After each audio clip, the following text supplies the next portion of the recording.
I think this month you had some kind of roundtable conversation with those in policy, the Ministry of Education and others, the stakeholders as we normally refer to them. And you are sharing with them some of the findings you've had in those two slum areas, Gorokocho and Viwandani. Please summarize that interaction for us. In our dissemination workshop, we shared with the stakeholders some of the things, some of the emerging issues that are coming from our research work, and based on our experience within those slum sites or the informal settlements. And if I may pick at a few, because there were quite a number of papers, we disseminated about 6 or 7 research papers. If I may just highlight on a few. For instance, there's the issue of the quality of the school inputs. Now, first of all, when you talk about the quality of education, it is not limited or restricted to the quality of inputs. We do have the quality of the processes themselves through which the inputs and the students are taken through, and we also have the quality of outcomes. Now, the quality of outcomes, you look at the achievements. In the quality of the processes, you look at what is happening within the classrooms, what is happening within the schools, to be able to understand how the outputs or the outcomes, the delivery of education mechanisms to those audiences. Yes. Now, the quality of inputs, again, without the inputs and to mix with the processes, then you do not have the outcome. So, one of the studies that we did was a pioneer study within the area of quality of education. Yes. And we are entering into that area, and we started with looking at how are the inputs. What's the quality of input? Because you could end up with schools, several schools in the slums, yes, and yet there is nothing of use that is going across. Absolutely, absolutely. And again, we do have what we call benchmarks, standards that have to be met. And those standards are set based on best practices. We are saying that if you have, for instance, a class size of 45, the teacher will be able, for instance, to mark or to correct the student work. The teacher will be able to interact more efficiently, one-on-one with the students. But if you have a class size of, say, 100, that same teacher will not be able to have that kind of interaction. So what we went there, we went and tried to, first of all, find out what is the status.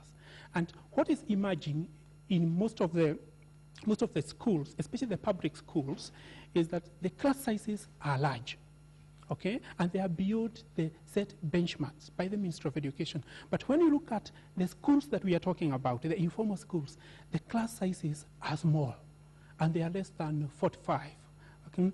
Now, our study have also shown that the public schools or students... So which is good. The smaller the class would be qualitative. Qualitative. Yeah, would be better than the larger class. So somehow the slum classes are better, they're stronger on that score. I'll tell you yes and no. Yeah? Yes, because we see that in terms of interaction, there is opportunities to interact more closely with the students. But I'll also tell you no, because at the end of the day, what matters is the interaction between the teacher and the students. What matters is whether the students are actually learning when they get inside that classroom. It doesn't matter whether the classroom has got 60 students or 70 students or even 22. But if they go inside the class and they don't learn, then the outcome is not there. So we cannot sit and say, yes, there is quality of education because the class size is small. Yeah. We also observed that about 39% of the pupils or of the children who are school-age children within the slum areas are actually attending the non-public schools. That 9% is a considerable proportion, given that we have free primary education. But the questions arise as to why are they doing this? Now, some of the emerging reasons that the stakeholders or the children and the households are talking about is that they don't find the public schools more attractive because they are overcrowded. And the parents perceive, this is a perception, that if a classroom is overcrowded, then most likely there will be no teaching going on there. So they opt for the in fact, as you're saying what you're saying, yes. Moses, there's a story in today's Nation Okay, that's interesting. Yeah. That's interesting. And headmasters are asking for more money from the government because it's far too difficult to manage the sizes they're managing and the quality that is required of them. So this story says it all. It confirms what we are exactly talking what you're about. talking about. Yes. We are spending about 13 billion on education. We might have to hit the ceiling and go beyond that. Now, you realize that this is a very important policy issue, and that the issue of access and the issue of quality, we are talking about both equity and we're also talking about quality.